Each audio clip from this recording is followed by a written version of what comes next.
107. Hi, and welcome to another edition of Newsmakers. I'm Jerry Roberts. It is Thursday, November 9th. We're going fishing tomorrow, so we're recording a day early. And I am joined once again by our all-star panel of top local journalists to talk about the most important local issues of the day. Josh Molina from Newshawk, Lily Dallow who is the content director.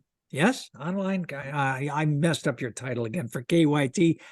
And Callie, Fausey of The Independent. Thank you all for coming. A lot of stuff going on in education this week and last.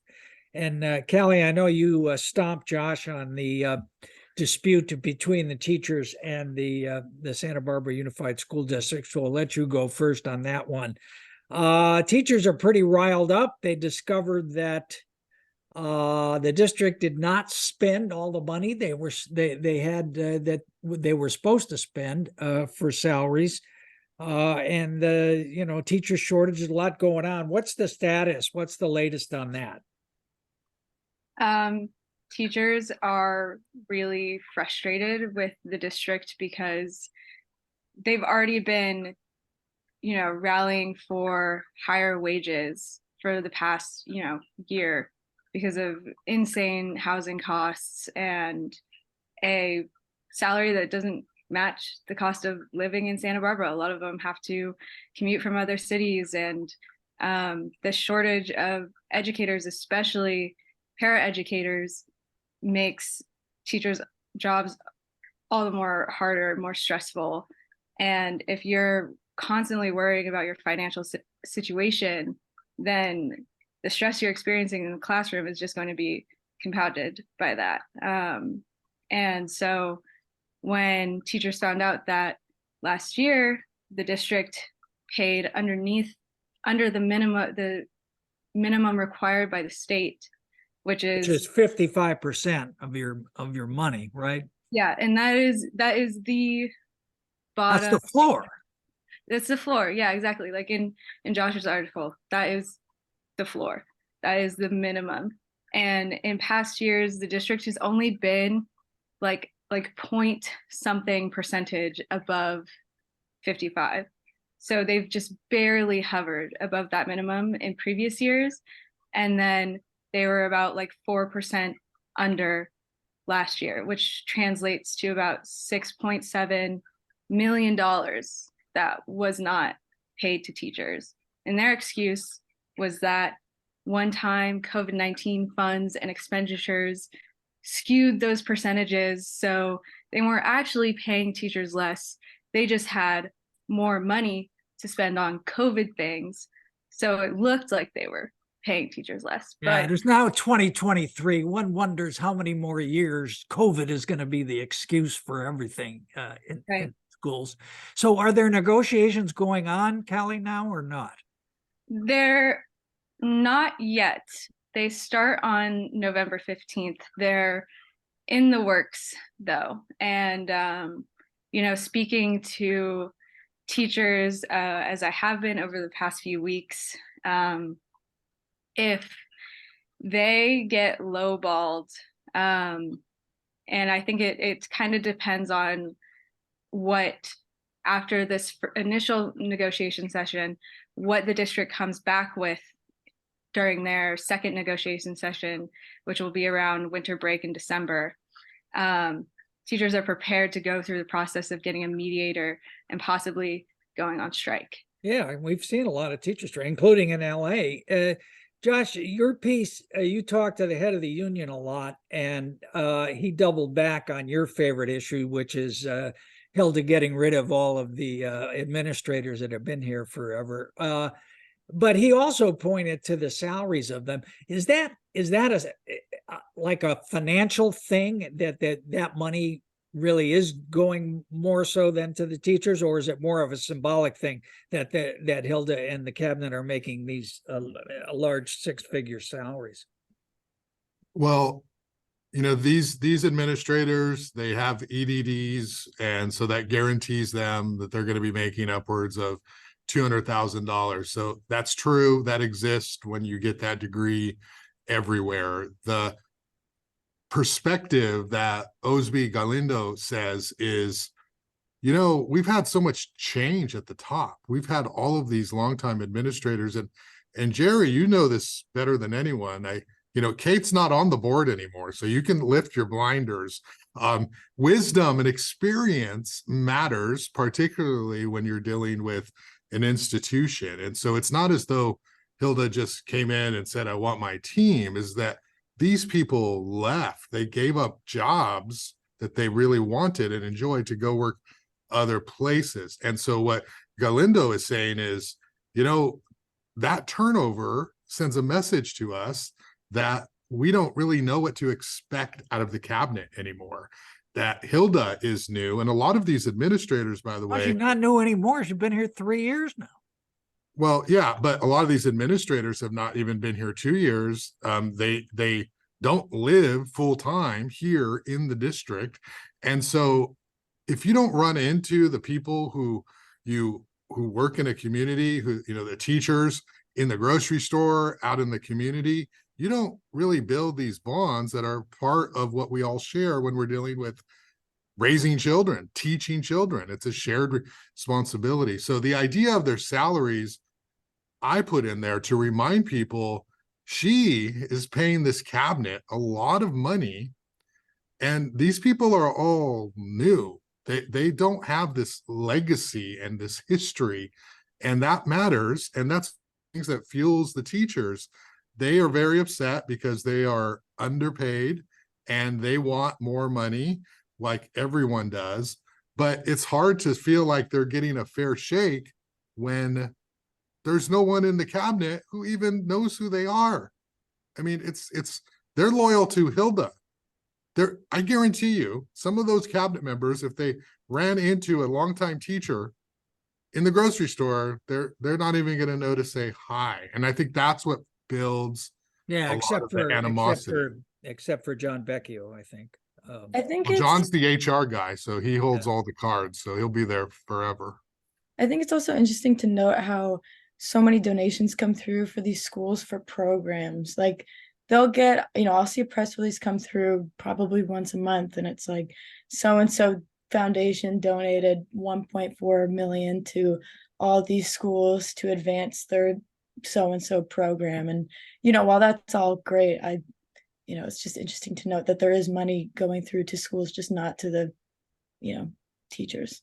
Right. And teachers, in some cases, of course, probably in many cases, are paying for materials for the classrooms and other things as well. So has there been any, what is your sense of the board? I mean, I can't imagine that this would have happened with some previous members on without there being some pretty robust discussion about it, but it just looks like the 5 of them are just going to rubber stamp Hilda. Is that a good reading of it or not? Callie, Josh, somebody? Well, I can chime in, and then Kelly, if you go first. But the board is disappointing, and I say that objectively as a journalist, because they very much are just 100% to the end, ride or die with Hilda. They just are that way. They've always been that way. And not always. When Laura Capps and Kate I see what, yeah. But they haven't always been with a superintendent necessarily. No, with this superintendent. Yeah. They recruited her, they hired her. Laura was very much in on the recruitment process. Let's make this happen with her. So they were all for her. Laura's gone now. Kate is gone. And you have a board still that is, I mean, Callie knows this. These teachers are coming to the meetings. They're pouring their hearts, their guts out. And Gabe Escobedo, the liberal Democrat, right?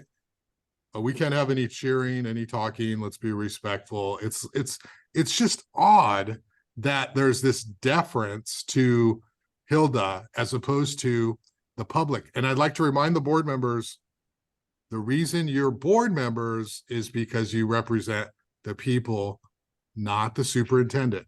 It's a very hard thing. We see this with the council. a lot of the council get real cozy with the staff. No, you're supposed to represent the public. So I think Virginia Alvarez is the one who's the most skeptical of Hilda, but that's one person. And I don't really get a sense from Rose and Wendy and Gabe, as nice as they are, and you know, I like them. They're good, nice people. I don't get any sense that they're really wanting to do anything differently when it comes to this cabinet changeover, to the fact that, I mean, I'm going to shut up now, but last thing, how could nobody come out and say, we dropped the ball? We didn't pay On the them 55%. enough. No, I know. It's just Instead, it's like, oh, well, we need this waiver because we really did the right thing. Gabe Escobedo, just like the full interest of being like a strong union person, should put out a press release saying this is irresponsible on our part and we're going to make it right. But leadership seems to only happen during election years. Ooh, listen to that. All right, Callie, you want to get anything to add before we move on? Yeah, something that I've heard repeatedly from teachers is this frustration over like district leaders using education as a kind of political vehicle to kind of just they step on these schools and step on these teachers to enact some change that looks good on paper without getting these teachers actual opinions on it. They might make a committee or something, but then they don't actually follow through on what that committee says. Like bell schedules at Santa Barbara High School, they made a committee of teachers to ask them like their opinions on changing the bell schedules, completely disregarded that the teachers didn't want to change bell schedules and went with what the district wanted to do, which was change those bell schedules to fit smaller class sizes. But that means less instruction time, and that ultimately just negatively impacts students. So yeah, like Josh said about the election years, it just seems like these politicians are coming through using education as that kind of stepping stone and then leaving.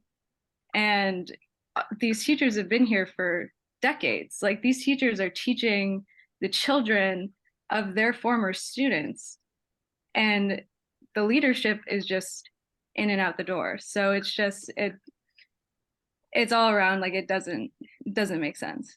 Yeah. All right. Bad situation. We'll keep watching it. Lily, though, you know, Newsmakers has a scoop this week, which is, well, Hilda may not be minding the store otherwise. She's all over the flag football phenomenon, which you are leading, and in fact put out a press release this week applauding the first season of flag football and the coaches, and that's kind of all due to the Friday Night Lights program, which we've been working on. We've been kind of looking at this story getting assembled piece by piece as it's going. Where are you? And do you feel vindicated now that Hilda Maldonado has recognized the importance of flag football?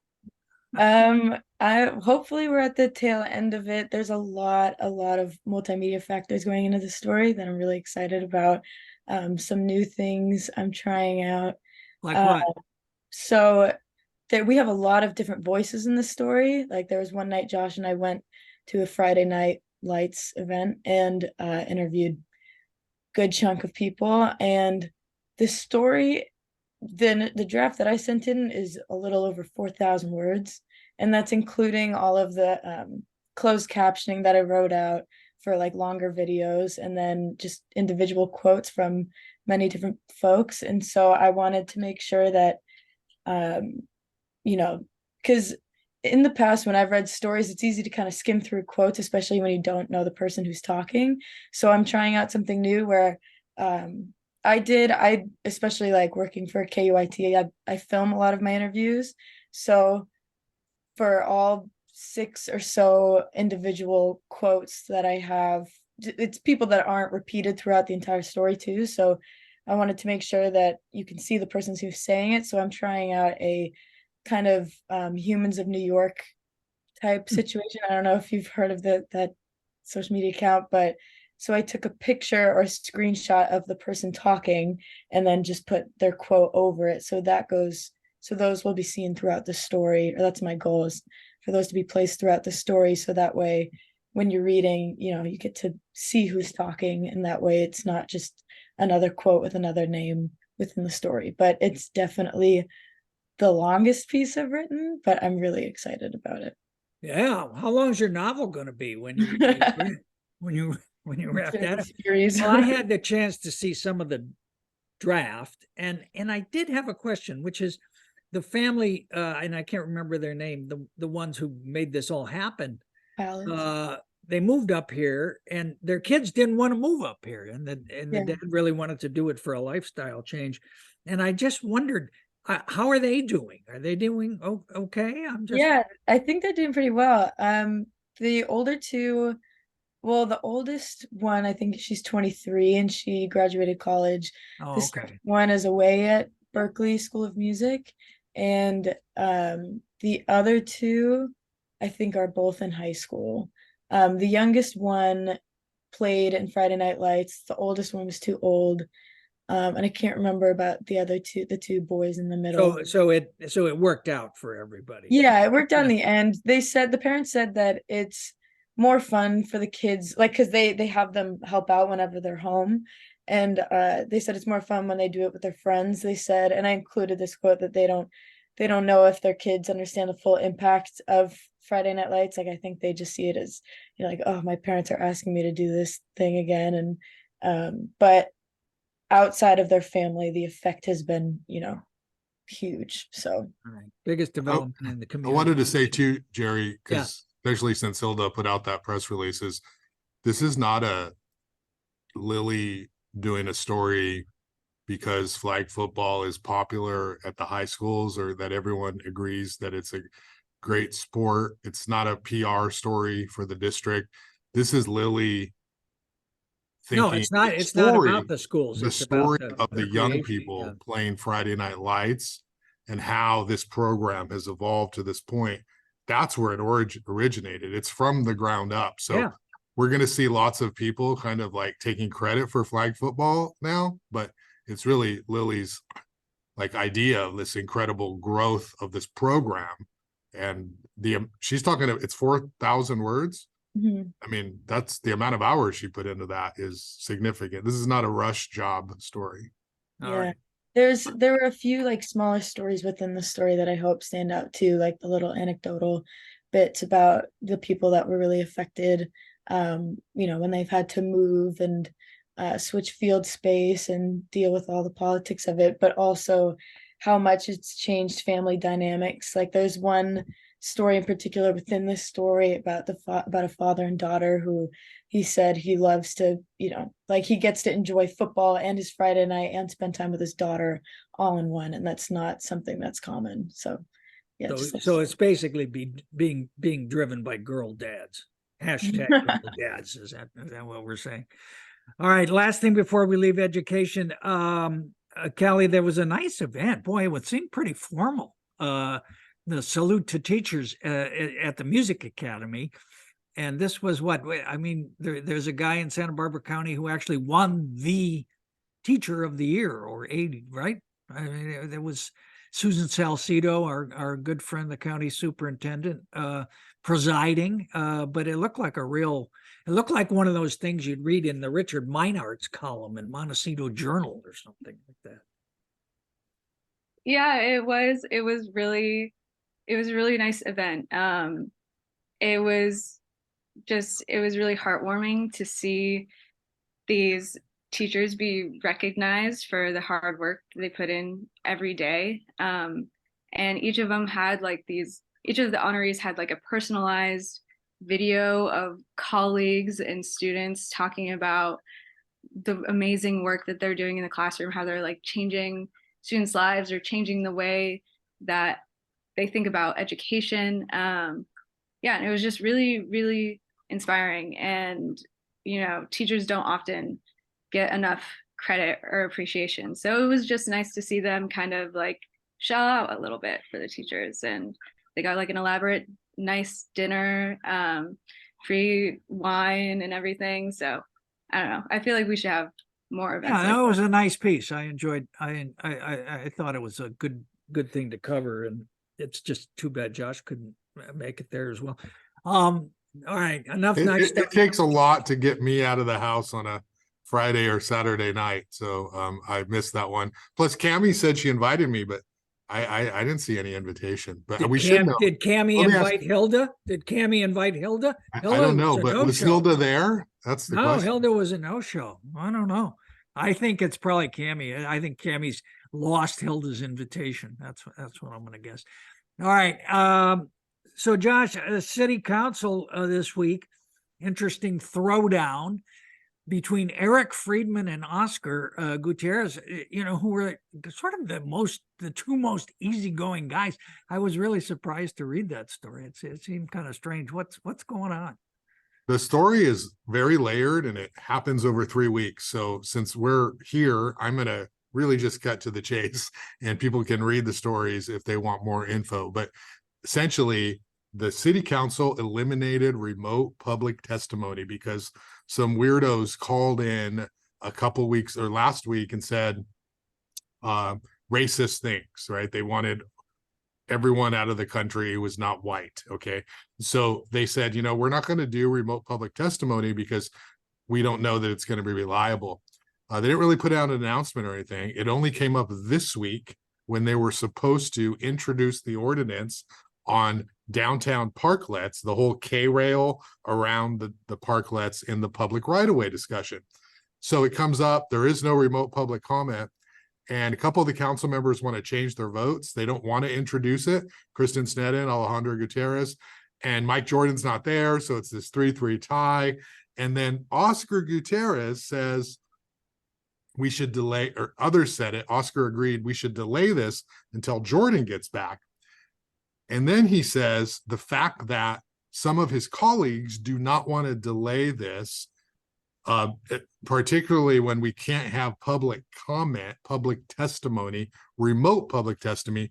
He said it was shameful, straight up, just shameful. And this set off Eric Friedman, who flicked on his mic and said, I've been doing this 20 years. I've never been so insulted. I work for Carball.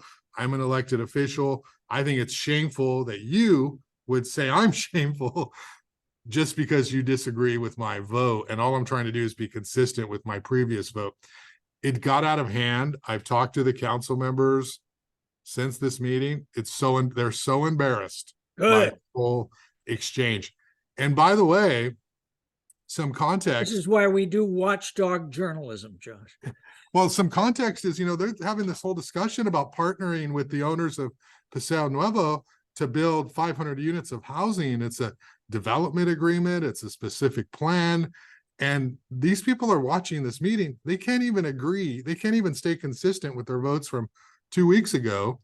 And there's going to be this huge investment into housing in Paseo Nuevo.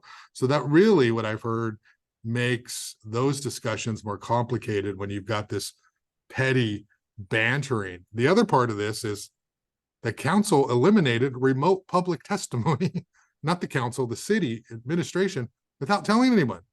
Like, there should be a press release on that. Like, hey, you can't call in anymore. And they're going to figure it out and maybe bring it back in January. But that is the watchdog piece, is how do you just eliminate remote public testimony? It's kind of amazing when you think about it, that's the first time anybody has gone on a racist rant on remote, in a sense. I mean, it was 3 of them, and I think they used it. They only did it because of COVID, and they started a remote. Yeah. Not legally bound to do it, but it was quite a fiasco, and I think everybody left that room feeling really, well, I don't want to say shame, but shameful, feeling a little bit like, hey, I wish we could turn back the clock on that one. Yeah. All right. Callie, you covered the well, not the sentencing yet, just the conviction of Jerry Boylan, the captain of the dive boat Conception, that awful tragedy Labor Day several years ago when 39 people were killed. They really threw the book at him, did they not? Yeah, so he is being charged with seaman's manslaughter. Seaman's manslaughter. That's Siemens manslaughter. Yeah. It's a term that I had never heard of before covering this story.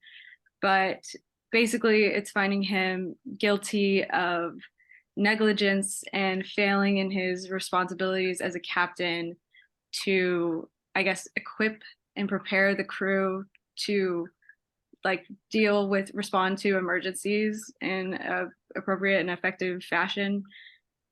And yeah, he's basically just being pinned with all of this blame for an unknown fire taking out this boat and the loss of life that occurred because of it. And why didn't the boat owner get any of this responsibility? That's a good question. I mean, honestly, his civil liability was limited to the cost of the boat, which doesn't exist. So he's off the hook. I mean, I'm sure there'll be individual suits, but it just and it really seemed like this guy got screwed to me. I don't know. they were, I think they were looking for, and at the same time, like the victims' families, kind of deserve that kind of closure of like someone is being held responsible for the deaths of our loved ones, which I can totally get. But at the same time, it's all being put on this one captain who, thinking about it from like an empathetic perspective, he lived through a very traumatic, horrific event and is now being pinned with all of this blame. I can't imagine. Well, and the prosecutors, I mean, the ultimate cowardice or something. I mean, gee, give me a break. Yeah. And he did, they called him out for being, the first one to jump overboard when the boat was on fire. But I'd love to see one of them in that same situation. And he went back on the boat. He went back on the boat. Yeah, he did. He went back on the boat to try to rescue passengers. But what I've been hearing is from community. I've gotten messages from community members about this who either knew Jerry or worked with Jerry and the boat's owner, Glenn Fritzler, I think. And they say Jerry got screwed. Jerry got super screwed through this whole thing, and Glenn is skating by without any sort of civil liability because that boat was destroyed. And yeah, they call out the fact that Glenn had a very lax sort of way of running things on his boats called like the Fritzler way. And that is what actually was that's what's actually to blame for the crew maybe not being prepared to fight a fire. It's a whole, it's just, yeah. It reminds me of like all these people who, assaulted the Capitol and beat up police officers on January 6th. And, a lot of them, hundreds of them are now in jail. Some of them were a very long sentence. And the guy who, arranged for it to all happen, walking around free, giving speeches about stuff. But anyway, I digress. Hey, Lily, what I always like to ask you, what's been popping in social media this week? What have been the stories that people have been reacting to the most?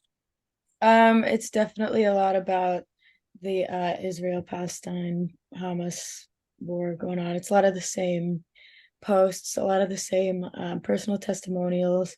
It's definitely changed since the beginning of last month with the attack at the festival, where I feel like most of what I saw was very pro-Israel, and now it's kind of leaning pro-Palestine, and I see a lot of ceasefires, like a lot of stories with just the big word ceasefire over it. But it's just terrible. You just see so many. It makes it so much more personal, especially how, like, depending on how much you consume and how often you're consuming it. And it'll pop up in the middle of anything, especially with algorithms and all that. You know how I usually talk about it, but 1 second you're looking at your friend's post, and then the next thing you know, it's just like these children covered in debris and like crying, and they don't know where their families are, and it's just yeah, it's all over. That's definitely the most of what I've been seeing lately. Yeah, and Josh, you covered two things. One this morning, what they tried to shut down the gates at Raytheon. This is, I don't know if to call pro-Palestinian or pro-Hamas or anti-Israel. And then you had the rally for the hostages the other night as well. What's the mood out there? Well, the people protesting in front of Raytheon would say they're pro-Palestinian, not that they're pro-Hamas or anti-Israel. They're saying They're anti-Zionist? No, that is not what they're saying. They are saying that 10,000 Palestinians have died, many of them children, women, and that they're trying to draw attention to that because they believe that the mainstream media is siding with sort of the Israeli narrative. And so it's the international Jewish conspiracy owning all the media. That's what it is. I didn't hear anyone say that either, Jerry. But they're passionate. They had megaphones, they had flags, they had signs, and yeah, they made a lot of noise this morning. And how many people were there? It was about 100 or so, Oh. maybe a little more than that, because there were some on Hollister, and then there was some on Robin Hill Road right in front of one of the entrances. And so they were definitely loud. The sheriff's deputies came, they were blocking the entrance, and people going to work couldn't get in through that entrance. They turned around, and there was a little incident where one car was going and there was a body, somebody was standing there, few people, he would not turn around. He was going a little bit, and there was contact, between the two. Sheriff's deputy came and fixed everything. He got in front of the car, and then the car backed up. So very, very strong emotions. And there's different kinds of protest. Some protests, the ones where involve risk, involve you getting people's attention. And in order to do that, you have to make a lot of noise, a lot of commotion. And that's what that kind of protest is when you do it on a public street. Now, I covered the Jewish Federation of Santa Barbara event, and other people were involved in the organization at Goleta Beach County Park. And that was a really great event. They had lots of speakers and prayer, and it was very, obviously very sad. It's very touching. They put out flyers on the sand to symbolize the hostages. There's 250 hostages that have been taken. So that was a great event as well. It's much more peaceful, and that's like 250 people who are there to draw attention to say, release the hostages.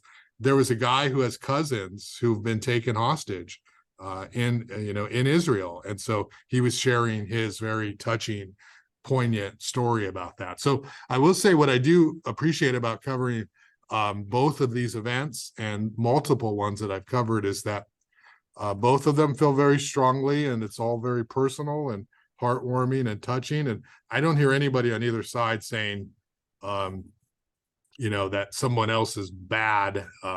They're saying we need attention to the group they're trying to, just to go back to Lily's point about the way that sort of the tone or the content of the online commentary, at least locally, about it is and there is frustration that the original event is kind of forgotten here in all of it, what really happened, what started this, and that these hostages are being forgotten, I think, in a lot of the commentary. So that's definitely, this has happened, but let's look at why it happened.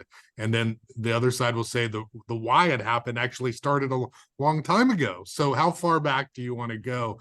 It's very difficult and complicated, and in journalistically trying to cover it, it is challenging because I go out there with some of the event, and they don't trust, they don't want to talk. I've got to build that trust with them. They don't know what side I'm on.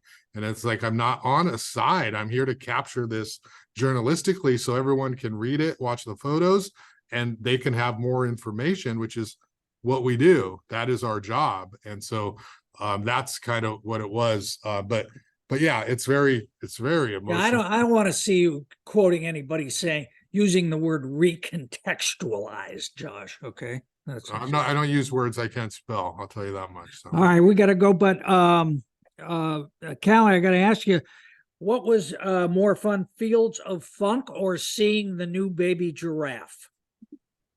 Definitely Fields of Funk. The new baby giraffe isn't out in person Oh, you yet. didn't get to see the giraffe. No, I saw okay. pictures of the giraffe. It's very Okay. cute, All right. but it is still bonding with its mom behind the scenes. And still no name? Still no name. The public is encouraged to vote on a name, actually, which All will right. happen soon. Yeah.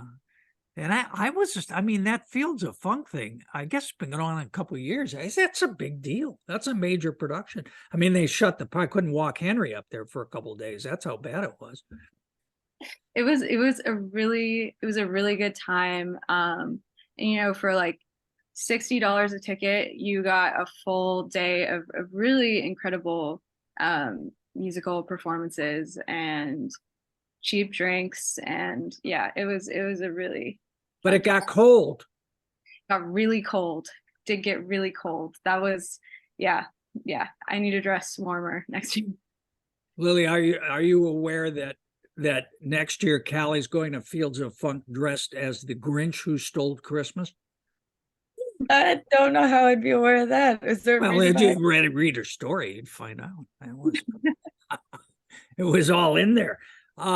So Lily, now you finally wrapped up the flag football. What's next? Hopefully some quicker stories. I think that's kind of the next step. I'm looking into maybe doing some stories about the homeless population, kind of diving into that topic. Yeah, that's especially on my list. And then more personally, I'm looking into doing, or not personally, but it stems from a personal reason. But Monday is the 15-year anniversary of the Tea Fire, which took my childhood home. So I was looking into doing a little bit of a follow-up story on that. Definitely something small for KYT, but you know, other options are in the air. All right. And you are the digital content director, which I mangled at the beginning of the show for KYT.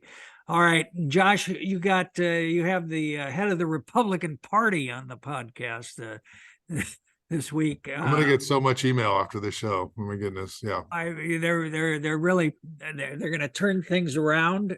We think in the 3rd district or not. They're really excited about the 3rd district. They think supervisor for the board of supervisors. Yeah, they believe they have a shot at unseating Joan Hartman because 10,000 or whatever the number is voters in Isla Vista have been moved to the 2nd district. But even within the Republican Party, there's not consensus on the candidate. Frank Troy's not conservative enough, too moderate, depending on who you ask. So they'll have to figure it out. I mean, it's going to be short of impossible to unseat a Democrat unless the Republican Party gets a Andrew Firestone or some likable moderate who has an R by his name. But it's just too many Democrats. Andrew Firestone would win by acclamation, probably. In that, yeah, he'd win the 1st district. I don't know what district he's in, but he would. Is he in the first? Oh, no, I don't know what district. Oh, there's a good idea. But the Democrats just have too many people, too much power, and they work really hard. Like they start really early and make it happen. So, yeah, podcast is about her and the Republicans' attempts to shift the balance. All right, and that'll have as much effect as publishing poetry. Okay, Josh Molina, Lily Dallow, Callie, Fausey, thank you so much. Thank you all for watching, and we will see you next time on Newsmakers.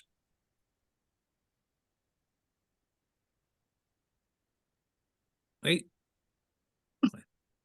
I'm having trouble here. Hang on a second. Why are we still recording?